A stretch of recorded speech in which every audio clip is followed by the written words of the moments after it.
asal jam na rang naa ram barang bi jeex sama xol bi naa taal ni muy bés ba léegi ndax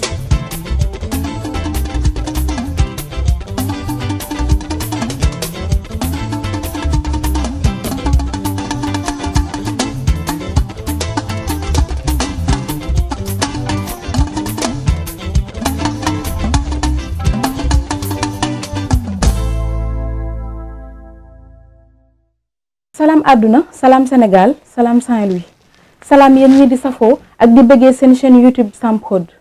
ñu nuyu kilifa yi nekk biir Sénégal yépp di sàkku ci ñoom ñaan te it di leen ñaanal ñu yàgg fi lool te ànd ak wér di nuyu itam kilifa yi nekk biir Ndar yépp di sàkku ci ñoom ñaan di leen ñaanal itam ñu yàgg fi lool te ànd ak wér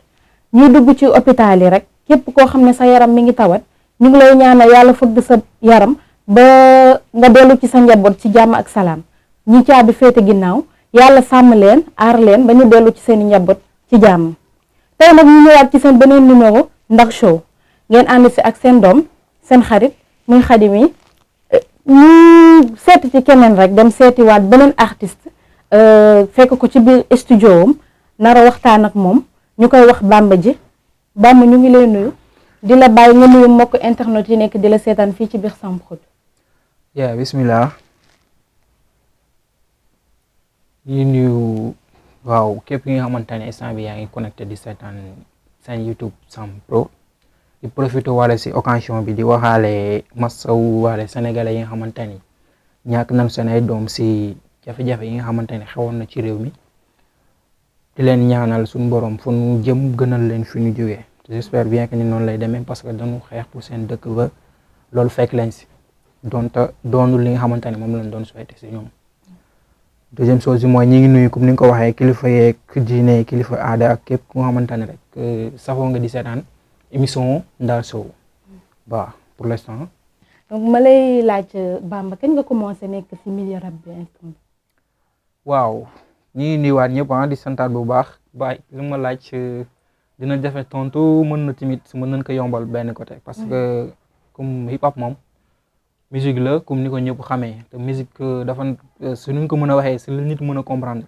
nekkul li nga xam ne nit moo koy tànnal boppam pour def ko peut-être que si côté baatin lu jiitu sa destin lay nekk beneen bi mooy li la ciy dugal mooy bëgg-bëgg bi ak influence bi nga xamante ni moom mooy am ba tax nga nekk nga dugg ci quoi. ba ñun bi ñu commencé di sentir suñu bopp ni ñu ngi commencé di bëggantu rap di ko foowantoo genre affaire yooyu. ça fait mi ngi toog 2012 la woon. période Fasman bi fii maître Abdoulaye Wade maye woon jamono yooyu noonu lañu commencé woon di bëggantu rap di def ay freestyle ay cypher suñu koñ affaire yooyu noonu mais bi ñu commencé di def suñu créé solo di xamante ni jël nañ suñu yoon boobu commencé hip hop normal à 2014 la quoi si lañ def suñu premier single def suñu commencé wu suñu créé solo. mais à part musique bi yaa ngi combiné ak beneen nekk ci beneen job wala yow da nga basé wu ci musique bi tout simplement. waaw au début avant musique bi ñu bàyyee jàng bi bàyyi lépp après doon noonu liggéey comme couture la doon def ñaw affaire soo gisee yéen parfois yëre yi may sol sax gars yi kii man maay ñëw sama bopp lu si ëpp quoi. à part loolu bi ñu duggee ci musique bi amatul woon temps wu dem di ci jiw bi benn instant bàyyi nañu liggéey boobu. si biir loolu musique bi may ñu possibilité wu ñu mën a jàngale yenn affaires yi léegi instant bi nii ñu ngi suivre technicien son en même temps defaale le beat making quoi di programmation ay beat ak côté technicien la ñu gën a yëngu instant bi nii ak appareil bi. ok kon ñu dellu si waat comme ci rap bi rek comme xam nañ ne instant bi yow yaa ngi nekk ci mbirum mode bi comme on peut dire nan ngay dundee sa rap instant bi en bien wala parce que comme comprendre nañ ni depuis mooy loolu dëkk bi dafa xaw a jax donc coronavirus bi ñëw commencé liggéey yu bari commencé di dagg yow naka ngay dundee sa liggéeyu musicien comme rap bi nga nekk di def ak corona bi nu mu lay kiiwee. waaw en fait loolu moom comme ni ko ñëpp yéegee la nga ko yéegee parce que nekkul musique bi kese pour l'instant ak coronavirus bi moom. mën na ni c'est la mondial quoi monde bi yëpp ñoo am yëg-yëg boobu noonu si côté matière yëpp tamit quoi du hip hop kese. même ku nekkul hip hop ko def lépp lu waay def instant bi sentir na ni am na revanche quoi mais pour côté musique ñun dañ koy jëlee côté positif parce que dinañu may temps ñu mën a concentré waat joobaat sunuy affaire tamit dina la may temps nga mën a xoolaat sa bopp xoolaat après. su affaire yi jógee fan nga war a jëmaat quoi parce que tamit boo nekkee ci biir musique bi par rapport ak ni muy doxee tout le temps yaa ngi nekk en actif di tal sa bopp parfois da ngay bind di génne rek mais ak temps bi nu toog nii may nañu mën a defaraat suñu répertoire bu baax defaat suñu tracé xool ba affaire yi pare fan la ñuy tegaat suñu yoon mën a continuer de benn côté xaw na empêché parce que crise bi yeeg xam nga métti yi mu indi mais si côté bu ñu ko jëlee côté positif ak musique bi dinañu xaw arrangé tuuti mais nag poche dara du si nekk quoi parce que xam nga spectacle yu ndaw yi daan am xam nga sax nga si daan mën a dem di ay affaires yu ndaw yooyu yëpp amatul mais nag sant rek parce que tamit jamono bu ne ak li ciy xew dañuy jàpp ne loolu mooy li gën quoi peut-être que loolu bu xewul woon leneen li gën a garaaw mooy xew yàlla lu mu def noonu la ñu ngi koy sant bu baax a baax di ñaan tamit xam nga profité waal si occasion bi di ñaan suñu borom teggi ka si adduna bi sax la ñuy wax adduna bi yëpp xam nga bu ñëw lépp delluwaat si jaam ak salaam ku nekk delluwaat say activité donc ñu profité waale tamit di masaw ñi nga xam ne seen famille yëpp nekk nañ ci feebar bi boo xam ne feebar bi dab na leen ñu leen di masawu bu baax a baax donc yow Bamba Dick lan moo gën a difficile ci carrière musicale surtout rap bi. rap li ci gën a difficile bari na am na ay aspects yu différents quoi genre comme si que boo day commencer pour nit ñi reconnaître ni li ngay def nii dafa sérieux période boobu day xaw a metti quoi. parce que dañuy jàpp ni da ngay foo wala affaire bi da nga ci nekk pour show pour comme ni ko gars yi defee nii benn instant pour sax sa waa famille recognize li ngay def day xaw a difficile période boobu dafa xaw na metti trop mais tamit beneen partie bu ko gën a metti mooy boo demee ba nit ñi commencé la xam maanaam nga def benn affaire bu cool nit ñi commencé la suivre li lay maintenir foofu noonu ba tax doo wàccaat comme ça tey da ngay gis benn artiste bu nga xamante ne day génn def benn buzz bu mag mais après 1 an 2 ans doo ko dégg wala 2 mois 3 mois doo ko déggaat foofu tamit beneen métti la quoi bi nga xamante ni mi ngi si biir muy 2 parties 3e partie bi mooy boo demee ba nga xamante ni ñëpp xam nan la xam nga ba nga xamante ni àgg na fi nga doon ñaan yàlla après yeneen conséquences yi nga xamante ni moom ngay dundaat si biir foofu noonu tamit beneen parce que affaire étape la quoi booy commencé sa problème ak sa famille la boo demee ba tool yenn niveau yi nooy def ba exister tout le temps lay nekk boo exister nooy def ba mucc si nit ñi lay nekk quoi parce que tout le temps da nga dégg wax yi ñaaw sa famille sa xam nga day xaw a di lépp daal moom amul lu neex mooy mais li da nga koy sant yàlla comme li waa ji waxoon rek boo dee ñaan yàlla xam nga mu def la dara bu la defee dara ba pare dara boobu day ñëw indaale ay conséquences léegi nag yow yaay xool da ngay recognize conséquences yi nga dund ak moom wala nga reculer ni bëggatuma nga bàyyi. Sénégal noonu la quoi boo nekk ci benn affaire di try tout le temps ñiy ñëw comme ça tey boo doon tabax miir ñi ñëw di la jàppale di la tegle brique bu miir bi jógee ñu naan yaa ñuy xir ngelaw li quoi. moo tax parfois tamit boo xasee ba àgg si yenn niveau yi day xaw a métti mais sant ku teel gi lépp moom gënal la daal parce que bu fekkee yaa ko bëgg di ko def rek après métti yooyu yëpp sax dootoo ko sentir yow. dëgg la comme en parlant de métti est-ce que yow arrivé na la benn jour nga xëy rek xaaddi au fait nga commencé affaire bi xaw a difficile nga xaaddi ne da ngay arrêté wala est-ce que mës na la arrivé. man moom bi ma commencé ba léegi man moom xam nga amuma benn jour bi nga xamante ne naa toog nii sax di douter na est-ce que dinaa bàyyi parce que comme li ma la wax nekkul man maa koy bàyyi peut-être que moom moo may bàyyi quoi parce que moom ma mën naa ni si man moo ma jàpp xam nga parce que mënoon naa bañ def rap mënoon naa nekk leneen amoon naa yeneen possibilité xam nga am nañu possibilité yu bari sax yi nga xamante ne mënoon ko dem mënoon fi bàyyi musique dem mais tamit du yow comme li ma wax du man maay bàyyi moom moo may bàyyi quoi amul benn jour bi nga xamante ne mas naa toog ni tey moom damay bàyyi rap wala tey lii dund naa ko tax ma bëgg non contraire quoi parce que sans hip hop ñun du dara moom moo def quelqu'un quoi tey koñ bi ñu dëgg kenn mënu fa décider lu nu bokkul donta amuguñu liñ ci wut yëpp mais tey kenn mun loolu moom c'est même dundoon même bu dee waa jumaa ji sax dañuy décider dinañ la woo laaj sa vie quoi te loolu sans hip hop mënu ko woon am xam nga parce que am na ñi nga xamante ne bokk nga ñoom génération affaire yooyu ëpp na la sax daraja mais mënuñu accès si loolu kun loolu lu la ko ku la ko defal mënu ko xëy bàyyi noonu quoi loolu rap moon ko may. rap moo leen ko may donc est-ce que yow Bamba ji xalaat nga ne il existe suffisamment de structures yoo xam ne yéen artistes yi surtout rappeurs yi di ngeen mën a exprimer wu wala ngeen mën a di jàkkaarloog seeni fans est-ce que fii ci biir Ndar am na suffisamment de structure pour loolu. pour l'instant mën na ni am na benn parce que genre comme ay Samprod mi ngi fi xam nga ay yeneen structures yi nga xamante ne ñu ngi fi mais structures yooyu noonu lu tax affaire bi di xaw a gàllu góose tuuti mooy seen moyen bopp la ñuy demee quoi. comme ça tey bu dee yeneen town yi yeneen dëkk yi nga xamante ne gis nañ ne structures yi am nañ foofu doole dinañu mën a am accès si yenn financement yi mën a accès si yenn partenaires yi en même temps artistes yi seen move dina am ay bouger su ko defee ñoom ñuy mën a ñëw di investiraat si structures yooyu pour ñu mën a di exister tout le temps mais am na fi bari na trop sax mais pour nga gis bi nga xamante ne day fonctionner normal mooy problème bi parce que fonctionnement mooy li ma la wax dafa am lu koy def comme yéen seen déplacement bi xam nga c'est pas une chose bi nga xamante ne da ngeen jóg rek def ka du tamit quelqu'un bu ne mën na ko def tamit xam nga comme yéen ni ngeen amee Pastef di def seen yéene ngeen di defee pour l'instant loolu moo am Saint-Louis mais structure yi bari na par rapport ak 7 ans si ginnaaw quoi pare bu njëkk comme studio yi nii boo daan bëgg enregistrer da ngay dem Dakar ay lu bari ak sa logement xam nga coono bi doo sax mën a exprimer normal ndax sonn da ngay jël bis àgg rek jubali studio xam nga affaire léegi yooyu yëpp amatul booy dañuy mën prise te doo génn sax sa koñ xam nga léegi Pikine boo ñëwee fii rek Pikine li fi nekk si studio noonu la bari boo demee yeneen saa yi même chose comme si côté structure yu mag yi comme genre TV yi nii léegi commencé na bari Saint-Louis quoi mais daal bu correct daf fi xaw a jafe quoi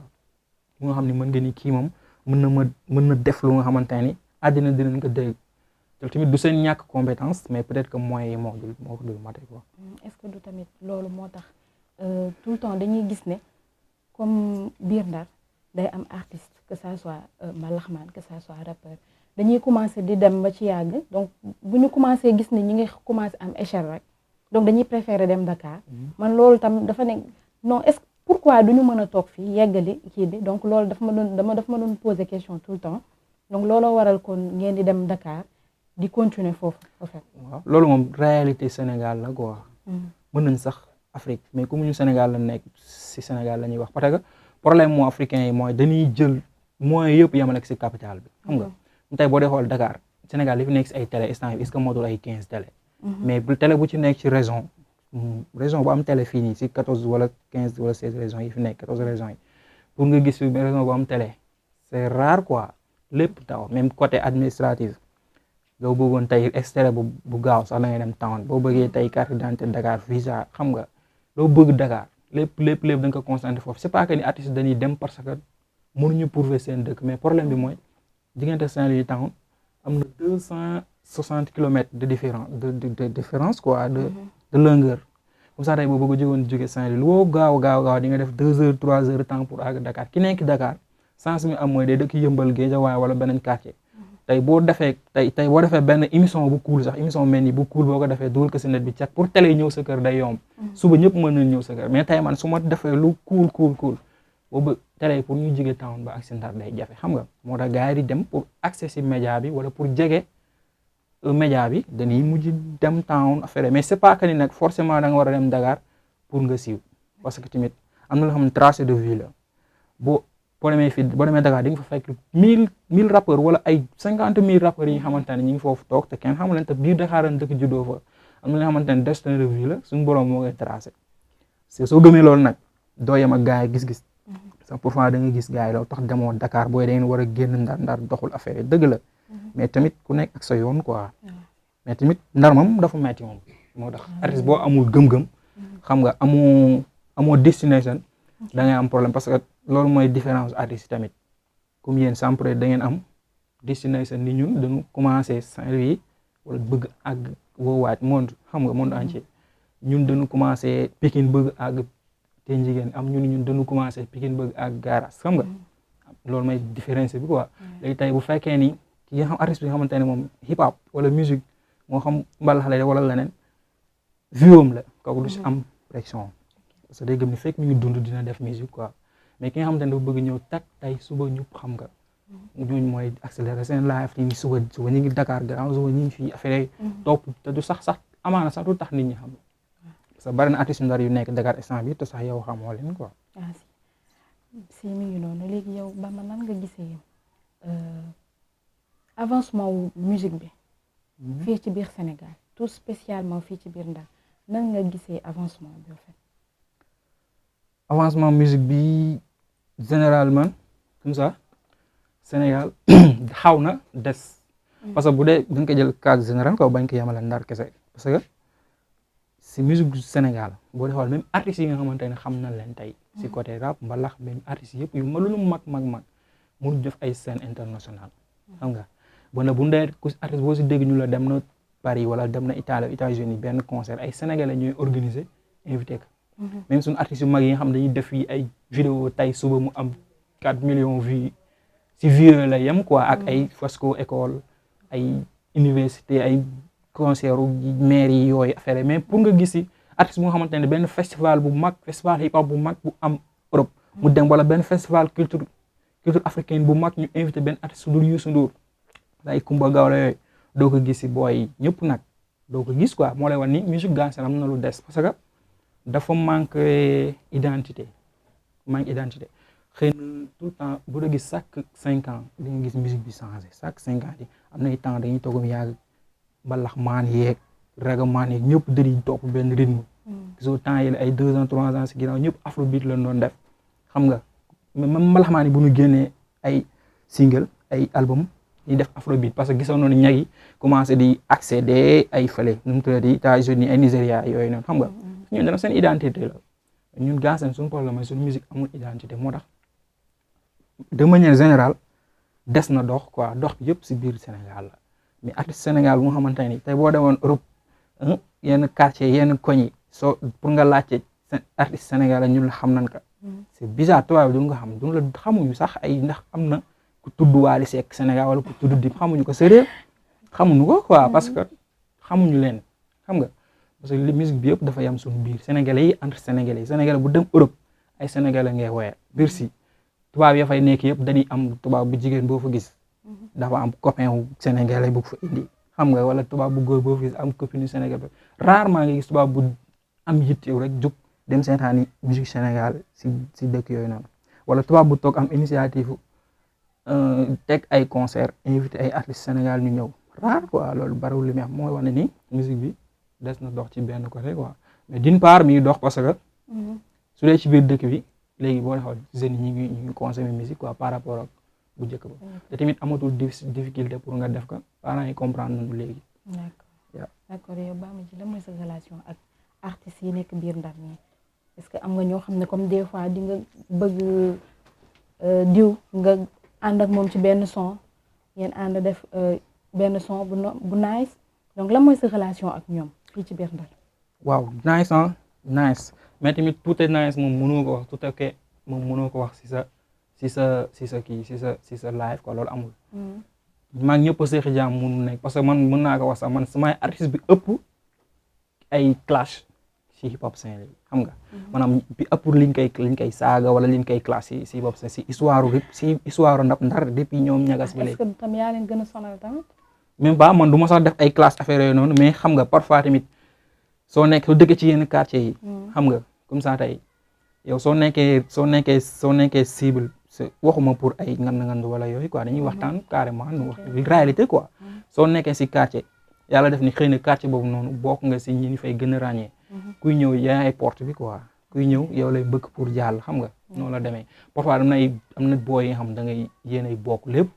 xam nga presque danaa sax yaa leen defar yaa tax booy yooyu nekk parce que yaa leen daan corriger le texte bi dina wax lii mooy riim nangam di defal ay atelier écriture ba nu toll yenn niveau mais bu muy génnee 2-3 sound 4e bi da lay ñaanal du jeex ba nii yenn saa damay publier sax benn affaire Facebook gis sa benn booy ba nga xamante ne ni jooboon nga si moom benn affaire day ñëw xoolal def commentaire ñaanal la du garaaw mais tamit am na ñu nga xamante ne moom nice waaw ay réel lañu xam nga seex nañu jaam ak salaam fu nu dajee bége ma leen soxlee xam nga ñu ñëw tamit su ma soxla ma ñëw même ñi nga xam ne da lay classe su la gisee si mbir da lay nuyu loolu mooy li si gën a ti garaaw sax xaw a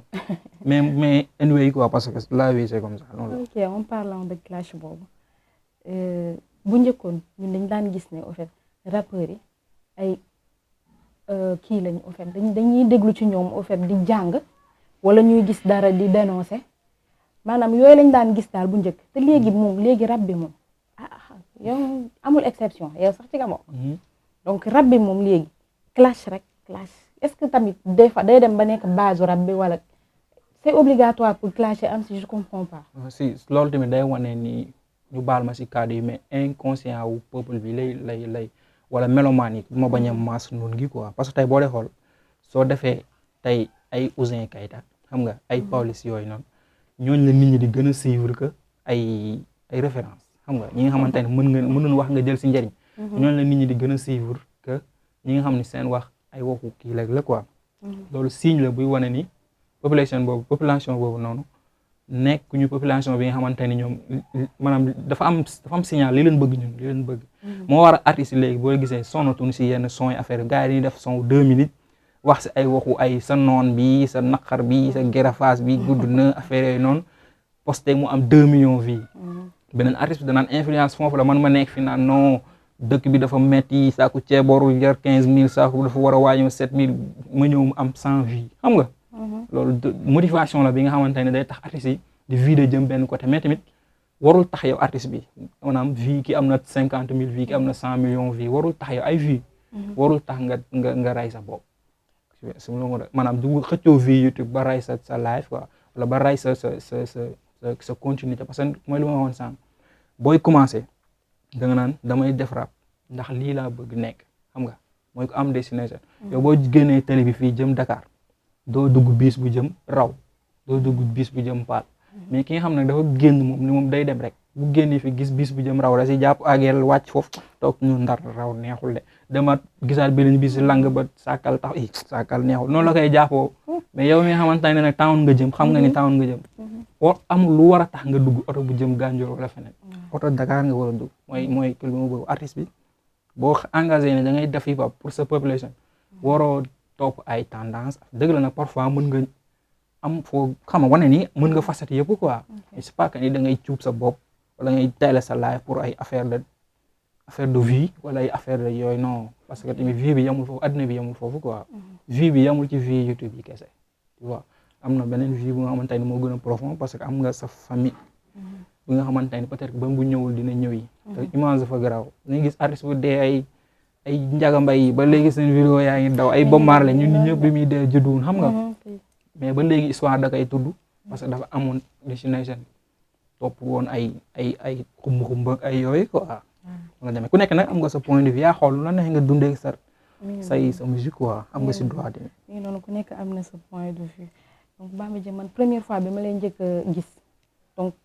dama àndoon ak sama gars yi dem concert donc au fait gis naa ñu ba parce que rappeurs yu bari ña nga fa woon donc ku nekk di nga gis li muy def ku nekk di nga gis li muy wane ak li muy joxe donc man li ma gënoon a marqué ci yow bi nga dugg see sa solin laa njëkk gis en fait ce qui prouve que li nga ma wax sànq ne da ngay ñaw donc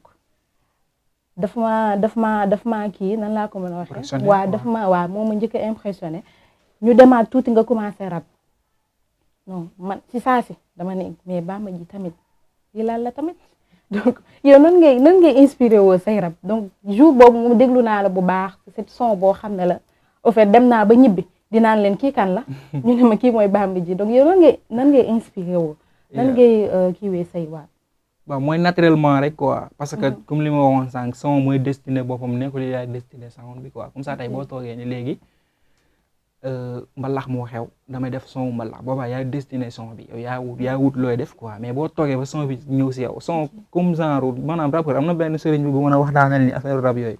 mu ni ma rappeur yi ñu moom musique day toog di seetaan télé musique gis nit ki nga xam ne day xam ni kii nii du wax du nitu kese quoi parce que nit mën nga nekk missionnaire te doo nekk ay wax ay aaya wala kii wax ay xaala la affaire parce que man musique noonu la man damay nelaw sax di am ay inspiration son xam nga kon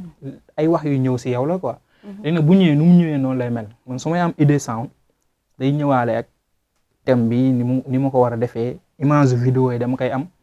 image instrument bi ni mu war a mel dama koy am son bi kon mooy destiné bu xam quoi muy première chose deuxième chose mooy soo ñëwee si fi nga dëkk ñëpp def gaari na woo ne si dëkk ñëpp def yaramu neen da ngay def yaramu neen mais soo defee yaramu neen da ngay réer da ngay sol yére soo defee ñu ni kii fu mu jógee nga mën a xam fi nga jëm quoi loolu mooy différence su artistes yi tey moo ñëw si concert ñëpp ñëw di def lii yow nga ni li ngay def te tamit li ngay def nekku ni yaay forcé ni li ngay def mais li ngay def moo lay forcé ni la li ngay def naturel quoi na naturel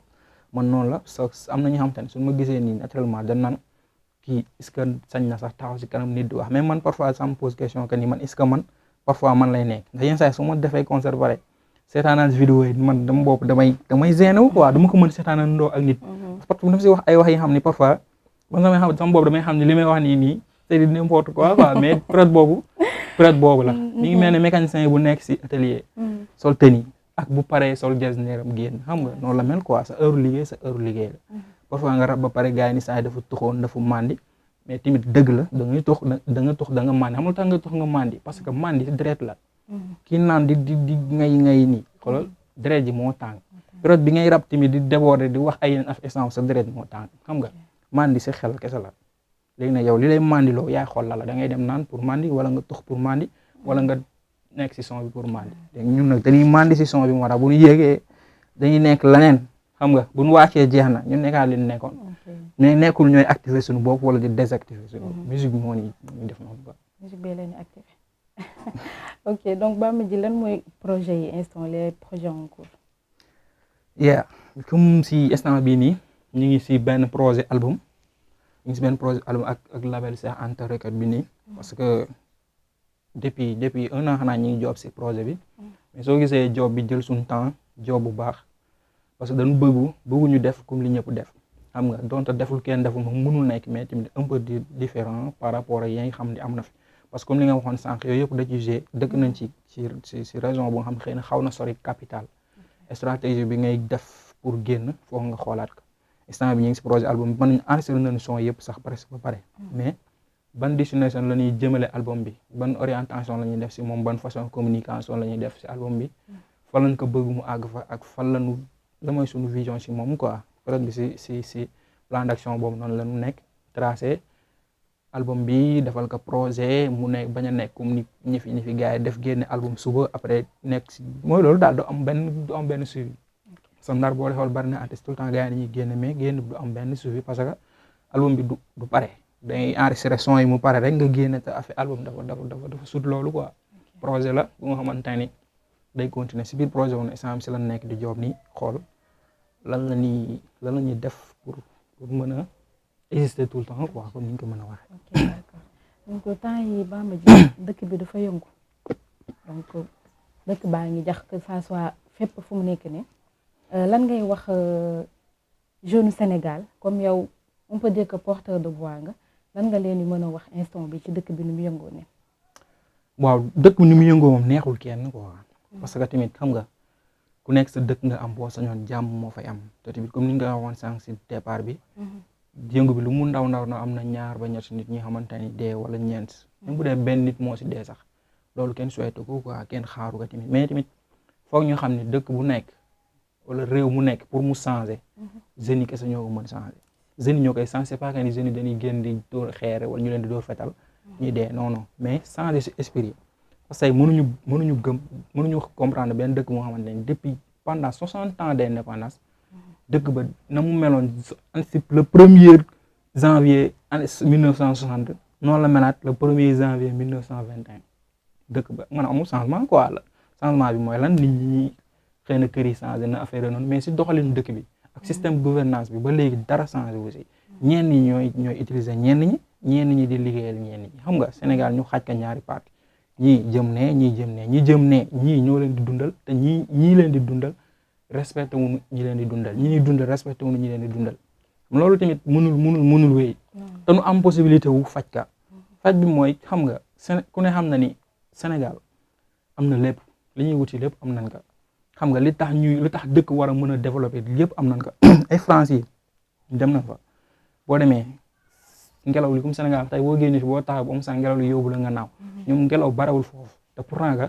dañuy utiliser système nu mu tuddati maanaam courant ba nga xamante ne si ngelaw lay fonctionner quoi soo doxee si boor tëli da ngay gis ay poto yu gudd yi taxaw nii am ay affaire kii nii triangle nii di tourner nànk-nànk ñu si wut courant ñun ñi nga xamante ne suñu dëkk bi soo fi génnee nit sax mu naaw ñun mënuñu utiliser loolu noonu xam nga ñoom amuñu jant dañuy toog ay 9 mois duñu gis soleil te ñoom maanaam dañuy utiliser courant si jant bi foofu boo demee xoolal tapis yi courant moo koy balee suñu waxtaan bi sax amul sax suñu gémmiñ yi courant moo koy waxal par exemple foofu war nañu fa courant dafa banal dafa yomb parce que ñooy wutal seen bopp ñun ñu am possibilité yooyu yëpp defuñu ko parce que lu tax defoo ko yow yaa may jaay courant man mën naa defar courant mais yaa may jaay courant su ma bëggee defar ngeen ma noo bul defar bàyyi ma lay jaay ma bàyyi nga may jaay te man ma mën defar parce que su ma commencé defar yow dootoo jarale xam nga léegi ngeen ma bul defar bàyyi ma lay jaay man tamit ma toog rek loolu tamit loolu doxalul dëkk quoi xam nga peut être xaalis bi demee boor dañuy jël da ngay toog rek rajo dégg ñu naan la 100 milliards 44 milliards 52 milliards yow daal milliards moom mënatoo si dégg sax ay 10 léegi moom wala ay 100 jëm kaw te yow sax milliards dégg rek nga si am jeunesse bi moom benn bamba toog gàllem war a am problème mu 1000 francs du am 1000 francs xam nga wala boo yoree 1000 francs boo si ndékkee day jeex ndékki téeméer moom mburu beurre ngay am ak café sec 1000 francs boo bëggee mu niin da nga si def 1000 francs te doo am weccit xam nga loolu tamit dëkk boobu dafa metti même boo amee xaalis bi da nga koy dundewaat parce que dund bi dafa seer buñ ko toppee sax mën na loolu lañ mën na jël émission bi yëpp mais pour wax ni dëkk moom pour mu changer foog jeunes yi taxaw jeunes yi ñuy taxawee mooy bu ñu toog naan ay nguur kenn mënul xeex ak moom ak dëkk bi nañ ko bàyyi ko dund ba suba lekk ba suba ak yàlla moo yor jaam yàlla yor jaam ënd mu soso ba léegi yàlla mos fi wàcc di joxe ay ndëwana la ay tamxarit yàlla da ngay jaayante nga am vision nga am vision mu kii la quoi mu guidé la comme ni Sénégalais yi def ni tey bu Sénégalais yëpp toogoon bàyyi Macky Sall mu tëj Sonko bu subaa sa xam nga la lay tëj jar nga lay as yow bëgg a France gars yi toog xam nga wala mu xolli tëli yi ni doota leen fi daw parce que day fuy quoi fi leen ko mën a waaye parce que nit boo dee su ma ñëwee ni la nii raay la nga jooy bu ñëwaat xaw la pesaat nga jooy su ma ñëwaat maanaam dernier dóor bu ñëw day gën a sap damay gën a am confiance su ma la ragalee xale bu la ragalee mu ñëw saaga la nday benn fayoo bu subaa bu ñëwee ñetti saaga la ginnaaw suba sa papa lay jàll da lay gën a ñaanal ñoom loola leen dal xam nga parfois dañu yaax dañu yeew fekk ay dof lan parfois dañuy jaaxaan den parce que dof weesuwul nga jiite ay nit ñoom ñuy comprendre yow ngay oser xam nga li yaay def man moom awma si benn regret maa ngi woon su biir sax ma su doon tay tamit dama koy defaat su ma si dee ma xam ne dee naa si quoi parce que dee moom mënu ko jéegi boo waree dee fi ñu toog def émission fi ngay faatoo xam nga noonu la demee di masawu képp nga xamante ne gaañu na si da di wax ji di tamit comme ni ñu ko waxee ni ñoom jàngat nañ si jàngat boobu nañ ko jëfe bu mu yem si ay wax kese quoi taxaw ni non jàngat nañ si jeunes yi dañoo xiifoon sànq maa ngi déglu ministre mu naan booy doon mars parce que ay mbër lañ bëri ñoo génnoon parce que mbëri amuñu combat tubaab bi nag luy mbër mu naan mbër mooy ay jeunes yi nga xam dañuy xëy dem si écurie di entraîner yëkkati poids entraîner mooy seen métier instant bi comme li ñu toog bëriwul moo tax ñu génn di révolté wu loolu wax dafee demewul noonu xam nga affaire daal rafetlu wuñ ko mais tamit xam nga man moom amul ma ci regretté quoi. ok merci beaucoup Bamba Dieng donc dañu comme suñu première partie émission romb na dañuy dugg ci suñu deuxième partie émission rek muy partie show donc dañ lay bàyyi rek boobu comme partie boobu moom yaay borom. dañ lay bàyyi rek nga doxal waaw. yeah salaamaaleykum salaamaaleykum yeah salaamaaleykum yaa ngi biir Sam Pro nigga yaa ngi biir Sam Pro nigga yaa ngi biir Sam Pro nigga yow Saint-Louis soul man yow Saint-Louis soul man Saint-Louis day sow tey dootu sedd day gën a tàng dañuy gën a ay sunu yoon duñ ko mës a bàyyi fi ni gën a teg si yoon si gën a kaaw muy gën de dem di gën a baax mën a toog gis luy sedd fii dafay gën di baax si ki sama kanam caméra yi war ma di ma filmer sama raan dafay gën a kawe mën a toog ko filmer du ma tàmbalee si texte damay freestyle nga xam ni rhyme bi may teg sama dëggantaan style nii mën a toog ko gis ma tàng ci rhyme style nii foo teewul sa game bu guddee da nga koy jéem a taay nii yamaleel boo jéemee jaay ak man yow ñamaleel demal duus mën a toog xool booy te nga jàll puus mënoo ma jaay muus fi ma nekk laa gën a kawe mënoo ma jaay muus janax nga si biir dambu jën kaleel dama too di ko too di jaay hardcore réel yi doog di xaar leneen ñu gën a def lu karaté di jël zla di ka squat nga koy dégg nii kecce muy daw sa kaw man maay réel bi dégg lii mën a toog gën a gis lu gën a xaay lu gën a nii émission bu dàq bi dootul am maa ko signé fii loo may signé nii ay boñ di ma jaay prek no maa ko gën a tàkk booy Bamba réel doo ko jaay prek no maa di wul toogul dafay toog di jaay si gen boo ma gisul waxul doxul leneen lay toog doo ko dégg neem am réel nii gis boo ko gisul da ngay xool si kaaw maa ngi nii di jàng di seem nekk gaa seen du kaaw tournel sa caméra nga génn feneen manera mën a teg di la drip mel ni boy camara mën a toog ko gis jàng daaw mel ni Ali Camara ailier droite wala gauche foo nekkul boy mala jën a tos la may jaay grand man nga kee xamee woo ma gauche mënul jaay presque sama kanam leneen laay def si yow salaamaaleykum may tàngal voix yi di gën a garaaw ngay dégg lii Bamba réel mosoo gis ku ko gën a garaaw mi ngi toog di ñëw di jëw di dee di daa sa kaw nga dégg ko naaw feneen lay fël nga foog ni leneen la bu neexee nga gët bu neexee def leneen ñu deneen la mën nañ ko freestyle fii ba suba kii di ñëw keneen la lamp yi tàkkandoo dëkkandoo leneen ñi gën feneen faaj gis ñu koy joxe ndoo lalli sa moket dem mën a toog gis mokel ta dem mën a toog di xaar leneen feneen lay fële di def leneen loo masul gis mu koy teg nii nga koy dégg nii teg sa troppé bamba ji mu ko gën a flock booy jëlal bal bi fi nga koy droppé maa ngi nii di cëppi mel ne benn booy bu na drogué ba ma gisul booy bamba réel la xoolal ni mu toogee salaamaaleykum Galsen salaamaaleykum woo waay that's your real hip hop hey oh that's your real hip hop yeah I represent the underground Kimper Corner what's up DJ Zilla what's up yeah what nigga yeah pral ñu dem I say yeah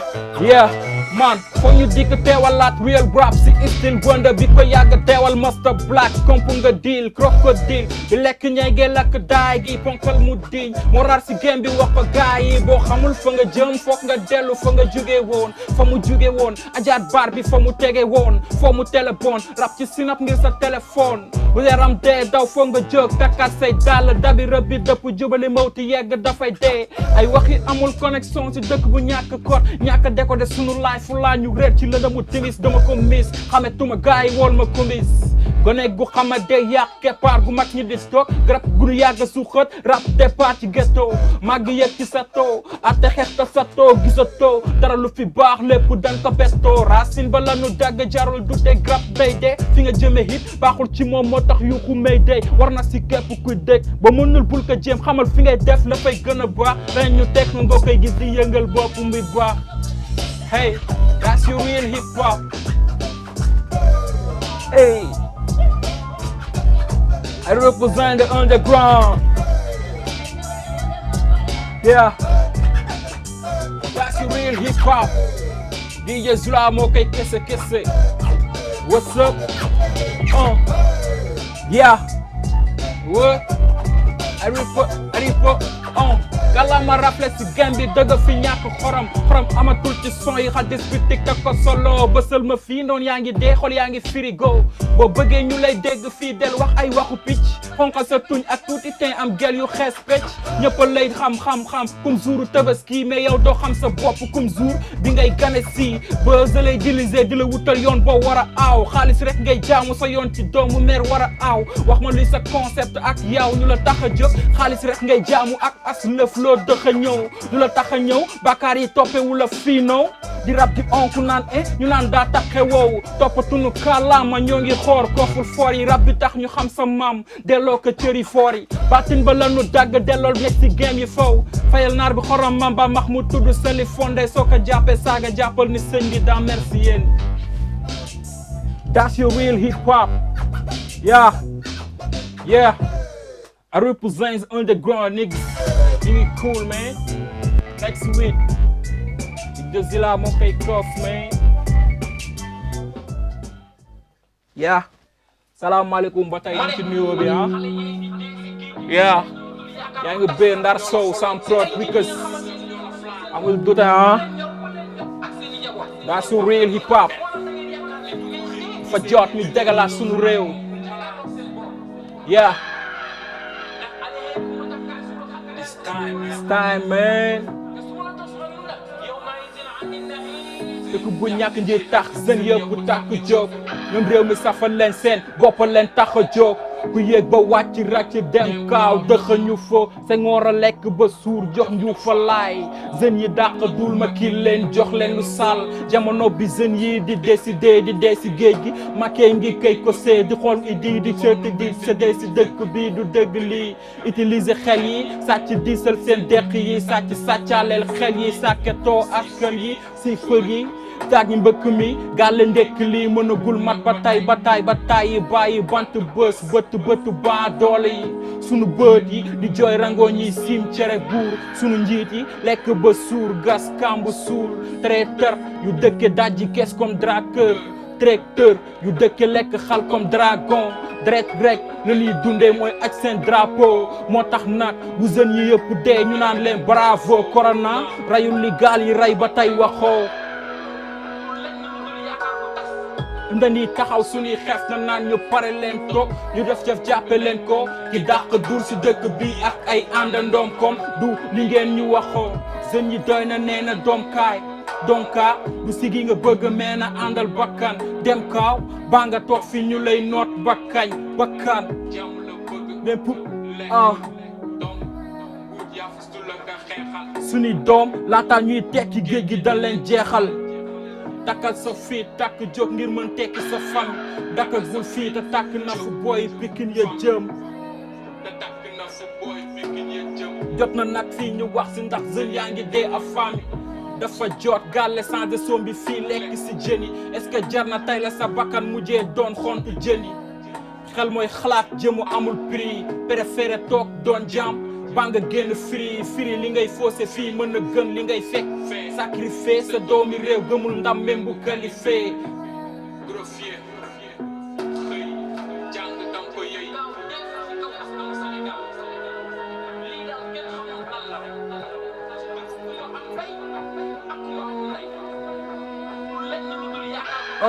liggéey ba sonn sa poos si woo koŋ milliard yi ngeen di sàcc su ngeen ko bokkoon prési ay fii xasan soo ko wokkoon xolli góom bi def si doom garab du neex tegal jeunes yi fi nga teg sa doom dëgg du neex ñoo la faloon 12 2019 ñoo la falaat ku xiif bu gisee junni dootul xalaat comme ku malaat tele sa bopp géej sa néew doon géej bale nag réew mi géej dañuy noot suñuy sëdëg sa daat ba nga garder sa carte bañ a xaat di falat falat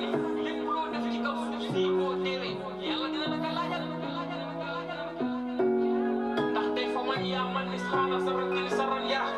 waaye wa man yaa man ni xaala sa rakkil saran yara yàlla du bàyyi si sa jëf lu gën a tuuti fekk suuf dina la ka laaj da ngeen yaakaar ne ngeen lekk alal yéen dem tëdd nelaw non non yes sir benn riimi bu ñëw ay bañ tàng de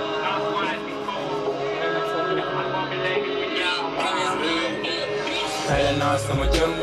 ana yow di la gunge gëmu naa mel ni gumba nangu naa ne si kumba fu la neex nan dem man ak yow dundee si yow laay dundee jële naa sama bakkan bay naa sama askan laajatuma yow lakkan danu ànd tey gaskan ma yow du la dee du ma daw du ma daan bandu da ngeen bëgg yàq suñu diggante yéen it du ngeen tey xamu leen nu ñu bëggante bu ñuy bëggante yéen it du ngeen fekkee ramada giñ taaj seen giñ tey seen falaay balde mbëggeel mbokko bëgga bokk ak kompo yaay sama la ma bing kong bëggal tarapolo ting kong bëggeelu koŋ-koŋ du xëjee ci yow dafa ko ni koŋ-koŋ bëggeelu ting tong bu dalee si yow dafa delluwaat si moom comprendre si non sa bëñ si deret la sa jaru nga may si non raga jaam sa du kutaakinte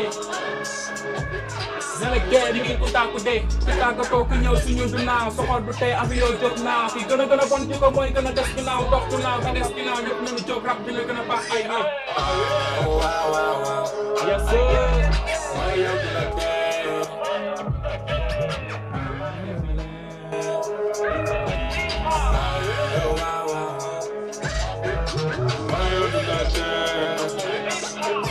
ma fay def la ne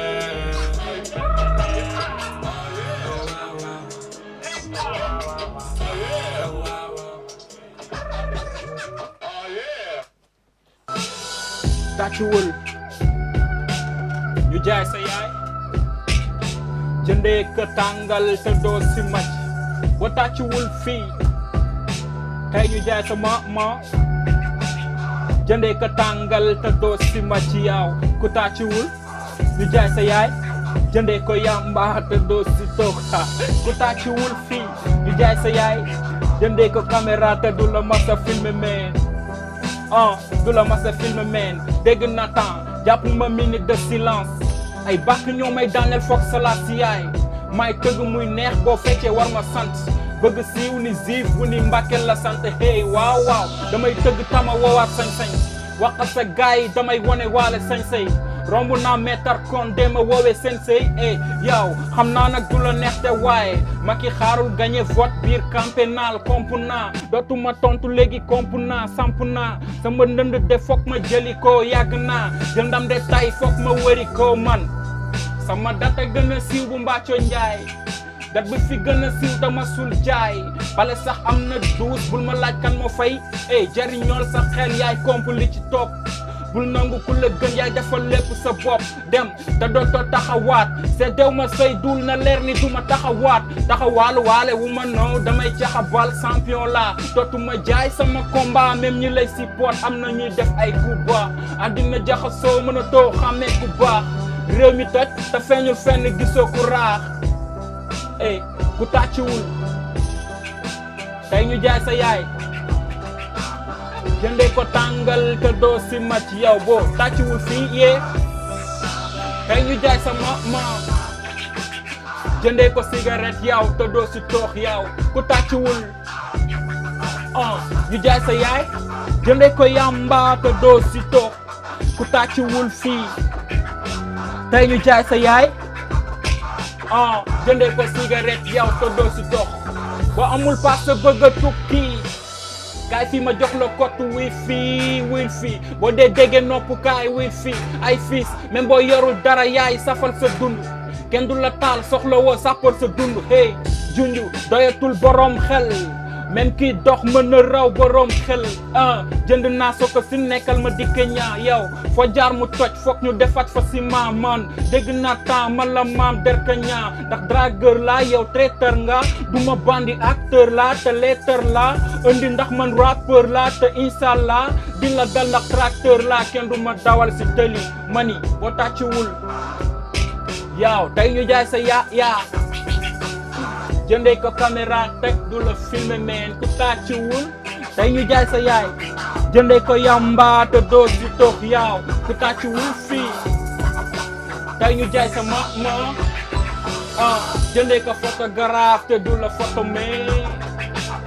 ku tàcciwul fii tey ñu jaay sa ma fayee ko waa Sam Prod ñu lay filmer ku tàcciwul fii tey ñu jaay sa ma tourné la def la clip yow ñu lay seetaan so Sam Prod wusa yow Ndar so wusa noo tudd wusa Khadija wusa yow mi ngi baax maa nigga yow di siyaar suma gaay yëpp nëgga di siyaar waa Salu yëpp nëgga di siyaar sunu mbokk internet ki yëpp YouTube bi yëpp yow Saint-Louis mi ngi baax fii yow mi di seetaan lay waxal no mani boo tàcciwul tey ñu jaay sa yaay jëndee ko caméra jox ko waa Sam Prod na gës Mr Vula maama ji jërëjëf sa son yi neex na fu mu nekk nii yëngal nga Omar mi fi nekk nga xam ne son boobu rek la doon xaar son boobu moom xam nga moom yaa ma gën a xam Omar moo tax ñu def ko mais xam nga dafa am ay son yi xamante ne pour concert la rek parfois ay xam nga loolu naturellement lay ñëwee quoi comme ni ñu doon wax sànq rek mais ñi ngi kontaan bu baax a baax ci invitation bi di leen wax tamit bonne continuation affaire bi moom du yomb comme ni muy demee ci ñëpp mais tamit saa ira quoi loo gis lu mu ñëw lu nekk xaar moo ko fa kii quoi moo ko fa indi xam nga kontaan nañ trop ci émission bi di leen ñaanal tamit xam nga yàlla defal leen li ngeen bëgg seen avenir ci seen kii bi seen structure bi mu màgg ba àgg fi nga xamante ni kawe na seen jot j'espère bien dina am parce que yéen a ngi ci voie bi quoi comme ni ñu koy waxee rek ku nekk ci yoon moom waaxul la nga koy wax yéen a ngi ci yoon bi quoi di kontaan di bëggee ñi nga xamante ne ñooy suivre émission Sen Show bi yëpp xam nga di leen wax ngeen baal ñu àq fekkee wax nañ fi li nga xamante ni xaw na ëpp parce que communication dafa xaw a jafe waaw di kontaan ci yow bu baax a baax tamit. merci beaucoup Bamba ji kontaan nañ trop lii lañ leen indiloon ci seen émission Ndar Show ñu àndoon ci tey ak Bamba ji ñëw fekk ko ci studio am waxtaan ak moom kontaan nañ trop ci disponibilité bi ak accueil bi di remercier sama équipe technique bi yëpp sama réalisateur Alioune Samb Omar Fodé ak Alexis ci caméra bi ci tëf mi yor lumière bi ak son bi aussi di remercier tamit Milo Lakkale donc maa ngi remercier sama maquilleuse Mariama Diagne maa ngi koy remercier bu baax a baax di nuyu de passage madame Gassama di ko nuyu bu baax di nuyu toute la famille Niang Diagne depuis Dakar di nuyu tout spécialement sama xaritu xol boobu nga xam ne tout le temps mi ngi may suivre du bàyyi mukk ci chaque minute mu may jox ay conseils di ma wax ne defeel nii wala defeel naa ma koy remercier bu baax muy Pauline Manga madame Diagne et toute la famille Manga depuis Wakam maa ngi leen di remercier bu baax di leen joxaat dig daje d'ici 15 jours ak seen beneen émission Ndar Show ak seen beneen invité aussi d'ici là nag bu leen fàtte ngeen abonné wu ci seen chaîne YouTube bi di Sam Prod te bës seen cloche boobu di leen féete seen droite ma ñëw ñu doxal bu ko defee yeneen artistes yi di ñëw incha allah bu ñu fàtte tamit ne musiciens yëpp artistes yëpp ñu ngi ci biir que ça soit mbalaxmaan rappeur fecckat tëggkat yéen ñëpp émission Ndar Show bi yéen ay borom jërë ngeen jëf.